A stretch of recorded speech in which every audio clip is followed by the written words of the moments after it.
안녕하세요. 책방언니 채널의 책방언니입니다. 오늘은 좀 분위기가 다르죠. 오늘은 저희 집이 아니라 저희가 또 휴가를 왔어요.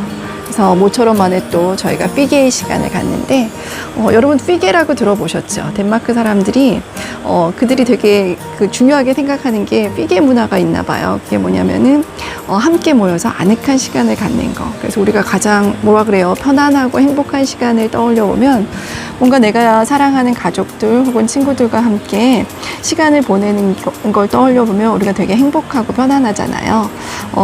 제가 왜 서두에 이 얘기를 꺼내냐면 오늘은 세상에서 가장 행복한 사람들이 많이 사는 덴마크 자녀 교육에 대한 이야기를 해보려고 해요.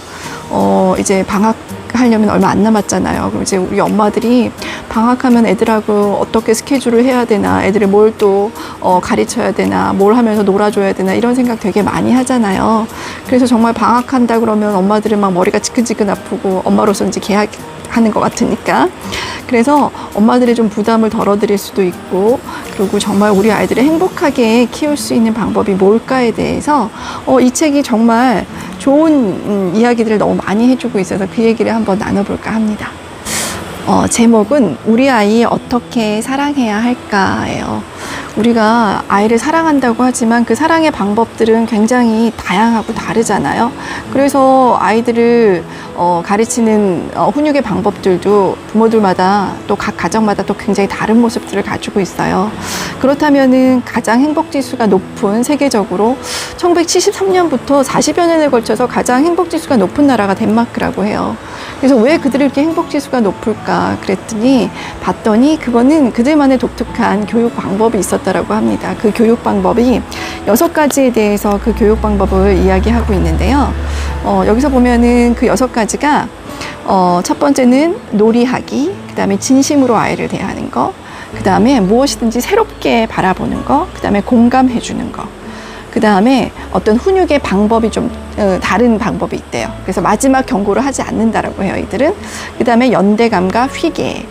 이 6가지가 이들을 부모도 행복하고 아이도 행복한 그 나라를 만드는 비법과도 같은 거라는데 하나씩 이렇게 좀 살펴보면 좋을 것 같아요.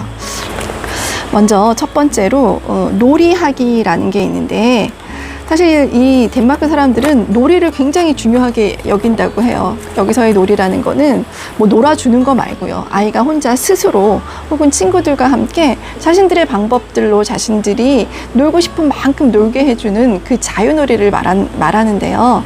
우리는 왠지 아이를 그냥 혼자 놀게 한다든지 뭔가 친구들하고 놀게만 하면 되게 이렇게 좀 죄책감 같은 게 들기도 하잖아요. 뭔가 아이를 가르쳐야 될 것 같고, 체계적인 무슨 체험 학습이라도 시켜야 될 것 같고, 아니면 뭐 운동이라도, 뭔가 피아노라도, 뭐 기타 등등 엄마들은 뭔가 그 아이를 위해서 끊임없이 뭔가를 가르쳐 줘야 된다라는 어떤 그런 생각들을 해서 과도한 계획을 우리가 아이들을 위해서 짜잖아요. 그래서 뭐 모두 이쯤에는 뭐를 가르쳐야 되고 저쯤에는 뭘 시켜야 되고 뭐 이런 생각들을 많이 하는데, 덴마크 부모님들은 그런 거를 하지 않는다라고 해요. 대신 그 자유놀이를 통해서 아이들 스스로가 뭔가 두려움을 이겨내는 방법들을 터득할 수 있게 해주고, 그 다음에 어려운 상황에서 스스로 회복할 수 있는 방법인 회복력을 배우고 익히는 거를 굉장히 중요하게 생각을 한다고 합니다. 사실 요새 그 회복력에 대한 이야기들을 되게 많이 하고 있거든요. 그 회복력이 좋은 사람들이 결국은 성공 가능성이 굉장히 높다라는 어떤 예측들을 하고 있어서 이 부분은 조금 더 살펴볼 필요가 있을 것 같아요. 그래서 실패를 이겨내고 회복하는 능력, 스스로 감정을 조절하고 스트레스에 맞서는 능력들을 키워나갈 수 있는 게 부모가 막 개입을 해서 뭔가 프로그램을 짜서 프로그램 안에서 아이를 뭔가 시키는 게 아니라 자유놀이를 통해서 아이들이 자연스럽게 그런 것들을 익히고 배울 수 있는 어떤 그런 환경을 만들어주는 것이 가장 중요한, 이들이 행복한 아이를 만드는 비법 중에 하나라고 합니다. 그래서 덴마크에서는 뭔가 공부나 운동이나 이런 어떤 아이들의 어떤 성과나 성취에 초점을 맞추는 게 아니라 그냥 아이 그 자체에 되게 초점을 맞추고 있어서 아이들의 어떤 사교성이라든지 아이들의 자율성이라든지 아이들의 어떤 협동심, 그다음에 어떤 민주주의적인 어떤 그런 감각들, 자존감, 이런 것들을 키워나가는 거. 어떻게 보면 사실은 이 내면의 힘을 키우는 거에 더 포커싱을 맞추고 있는 게 이들의 방법이라는 거죠. 자, 그리고 이 책이 또 좋은 점은 뭐냐면 챕터가 하나씩 끝날 때마다 이렇게 그 챕터를 정리해 주면서 제대로 즐겁게 놀도록 도와주는 일상의 노력해가지고 뭔가 부모님들이 해볼 수 있는 지침을 또 이렇게 따로 마련을 해놓고 있어요. 그래서 이런 것들을 조금 도움을 많이 될 것 같은데요. 일단 첫 번째, 전원을 끈다. 여기서의 전원이라는 거는 텔레비전이나 각종 전자기기를 말하겠죠. 이런 거 가지고 노는 거는 사실 노는 게 아니고 이런 거를 하게 해주는 거는 그야말로 방치인 것 같아요. 제가 느끼기엔. 충분한 놀잇감을 제공한다. 그래서 그런지 우리가 가장 전 세계인이 모두 다 사랑하는 놀잇감인 레고가 덴마크에서 만들어진 게 아닌가 싶어요. 그 다음에 다양한 나이의 아이들과 함께 어울리도록 한다고 합니다. 또래 집단뿐만이 아니라 뭐 동생들하고도 놀게 하고 언니 오빠들하고도 놀게 하고, 그래서 뭔가 그들과 함께 어떤 협력하는 방법을 배우기도 하고요. 그 다음에 서로 이렇게 그 놀이에 직접적으로 참여해서 자신의 어떤 위치가 어디쯤인지, 내가 언니 노릇을 해야 되는지, 뭐 내가 동생 노릇을 해야 되는지, 어떤 그런 것들을 또 아이들이 스스로 깨달을 수 있는 어떤 그런 또 환경도 허락해 주는 것 같아요. 그러면 협상 능력을 또 배울 수 있다고 합니다. 여기서 정말 중요한 거, 아까 말씀드렸던 부모님들이 어떤 죄책감을 거두고 자유롭게 그냥 놀게 해주라는 거예요. 그래서 아이가 스스로 그 놀이에서 뭔가 스스로 상상력을 발휘할 수 있게 해주고, 그러면은 우리가 가르치려고, 인위적으로 뭔가 가르치려고 했던 것보다 훨씬 더 많은 것들을 아이들이 배운다라는 거죠. 그 다음에 혼자 놀게 해주랍니다. 이게 혼자 노는 것도 되게 중요하다는 생각을 제가 하는 게, 부모님들이 뭔가 아이가 혼자 놀고 있으면 측은하고 뭔가 내가 잘 못하는 것 같은 생각이 드는지 굉장히 아이하고 놀아주려는 노력들을 많이 해요. 그러다 보니까 제 친구 중에 남편이 정말 아이하고 너무 잘 놀아주는 아빠가 있었어요. 그래서 저희 집에도 와서 보니까 오셨는데 아빠가 너무 아이하고 잘 놀아주는 걸 보면서 살짝 부러웠거든요. 근데 그 아이가 점점 커가면서 그 아이의 문제는 또래 집단과 놀이를 잘 못하는 거예요. 왜냐면 아빠는 그 아이 중심을 놓고 그 아이에게 모든 거를 맞춰서 놀아줬기 때문에 또래 친구들하고 놀 수가 없는 거예요. 그러면 자기가 뭔가 양보도 해야 되고, 자기가 다른 아이들의 어떤 감정도 자기가 좀 이렇게 체크해가면서 눈치도 봐야 되는데, 그런 눈치 보고 그런 것들을 이렇게 습득할 수 있는 것들을 아빠랑만 많이 놀아가지고 할 수가 없는 어떤 그런 상황들이 있었던 거를 제가 기억하거든요. 그러니까 우리가 아이들 그냥 혼자 놀 때 그렇다고 그 혼자 노는 거에 뭔가 전자기기를 주고 스마트폰 갖고 놀게 하지 말고, 그런 거를 제외한 공간에서 뭔가 혼자 그림을 그린다든지 혼자 뭐 중얼중얼 가면서 논다든지 그렇게 놀 수 있게 해주는 건 결코 방치가 아니라는 거. 그래서 방학 때 좀 혼자 놀게 해주시면 아이가 그 속에서 또 많이 성장할 것 같아요. 이렇게 뭔가 지침을 마련해 주니까, 그리고 또 정말 중요한 게 있어요. 성급히 끼어들지 않는다. 이거 되게 중요한 것 같아요. 우리 엄마들이 아이들을 이렇게 같이 놀게, 또래 집단하고 놀게 해줄 때도 아이들이 문제가 있을 때 막 이렇게 그냥 놔두면 아이들이 그냥 이렇게 스스로 해결할 수도 있는 건데, 그거를 못 기다려주고 막 끼어드는 거라서, 왜 그런 거야? 뭐가 문제인 거야? 어떻게 해야 돼? 네가 잘못한 거야? 네가 어떻게 한 거야? 뭐 이렇게 아이들 사이에 엄마가 직접 들어가가지고 이러쿵저러쿵 하게 되면 아이들은 스스로 문제를 해결할 수가 없어요. 분명히 아이들 안에는 그 관계의 문제를 해결할 수 있는 어떤 능력들이 되어 있는데, 자꾸 부모님들이 성급하게 끼어들다 보면 아이들은 그런 능력을 상실하고 오히려 그렇게 되죠. 엄마, 제가 어떻게 했어요? 제가 이랬대요, 저랬대요. 그래서 엄마들의 시간을 또 갖지 못하게 아이가 와서 이렇고 저렇고 자기들의 어떤 문제들을 자꾸 고자질하는 상황들이 되니까 절대 성급하게 끼어드시지 마시고 아이들이 스스로 해결할 수 있게, 유치원 아이들만 해도 충분히 할 수 있으니까 아이들을 좀 믿어주시는 면 좋지 않을까 싶은 생각이 들어요. 제가 또 두 번째로 집중해 보고 싶은 게 진심으로 대하기예요. 우리가 사실 아이들 진심으로 대하잖아요. 진심으로 대하지 않는 부모가 있나? 근데 이 책을 보니까 제가 아이들을 진심으로 대하지 않고 있었던 것들이 있더라고요. 뭔가 아이들이 자존심이나 뭔가 아이들의 자신감을 부탁떠주고 싶어가지고 그냥 괜히 별로 잘하지도 않았는데 막 잘했다 뭐 이렇게 했던 적도 있었던 것 같고요. 그 다음에 괜찮지 않은데 괜찮다라고 얘기하고요. 이거는 자신의 감정을 속인 거니까. 여기서 얘기하는 덴마크인들이 얘기하는 진심이란 본인의 감정을 이해하는 것부터 시작되는 거고요. 그게 좋건 나쁘건 부모가 아이에게 진짜 속마음을 알아차리는 방법과 신념에 따라서 행동하는 법을 가르친다라는 거예요.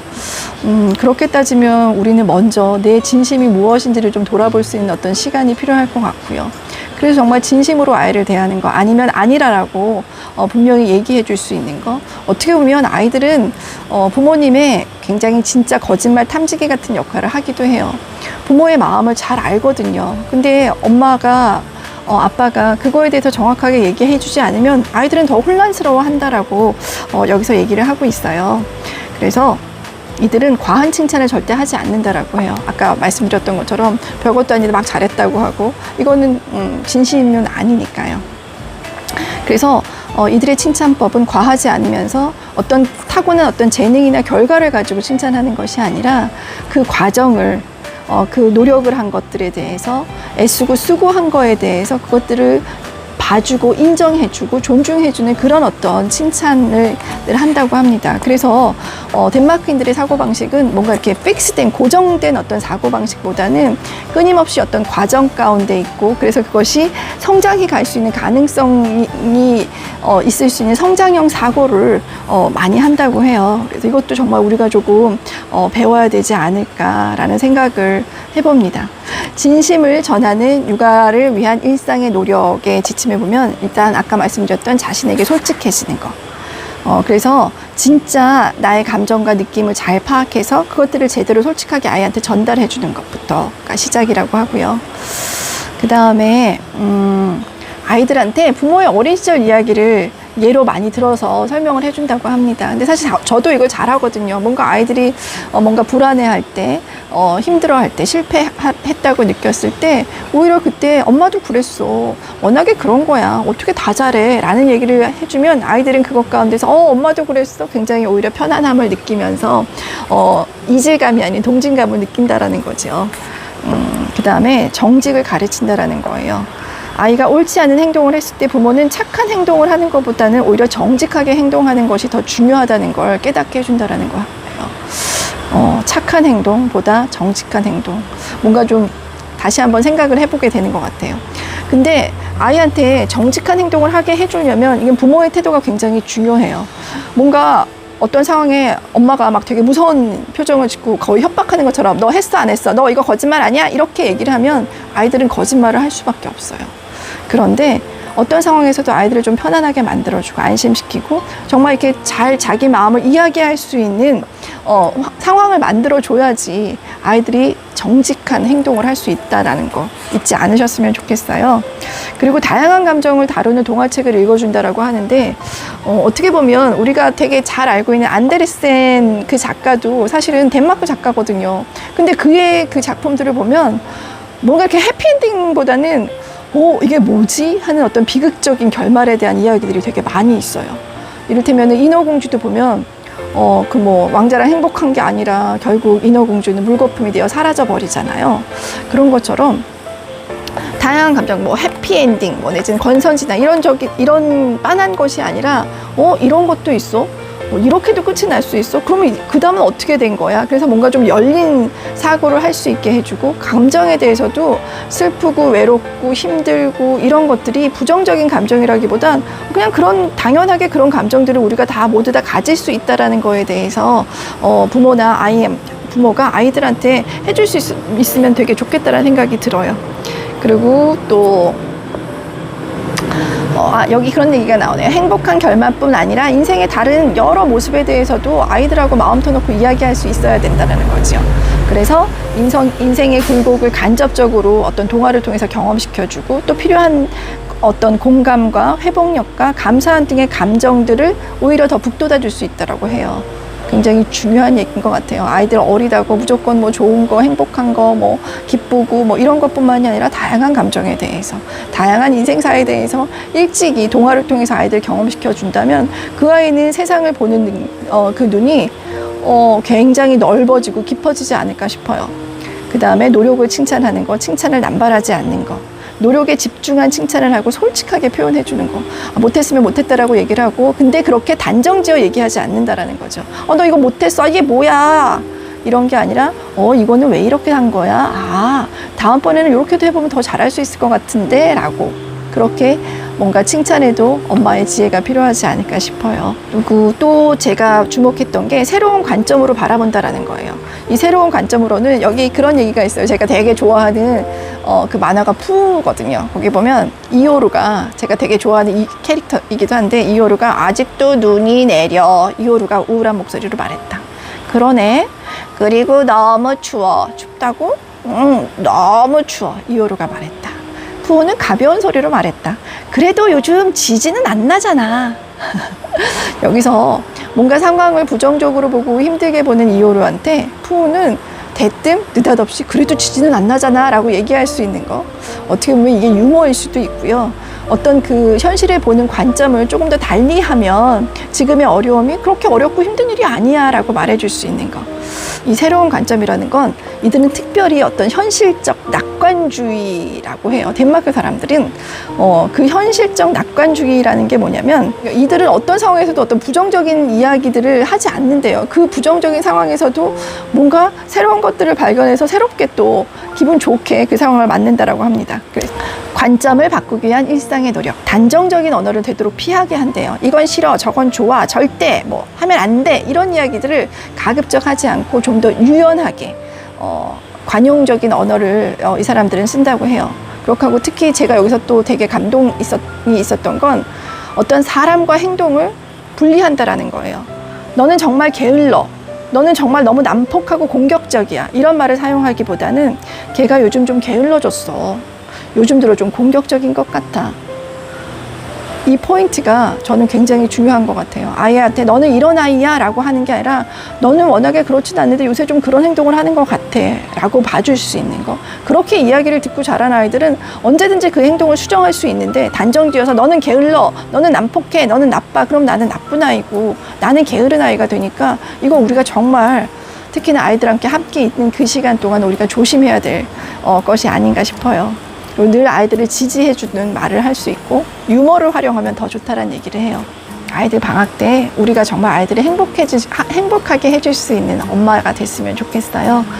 오늘도 여러분답게 빛나는 하루도 행복한 시간들로 만들어 가시길 기대합니다.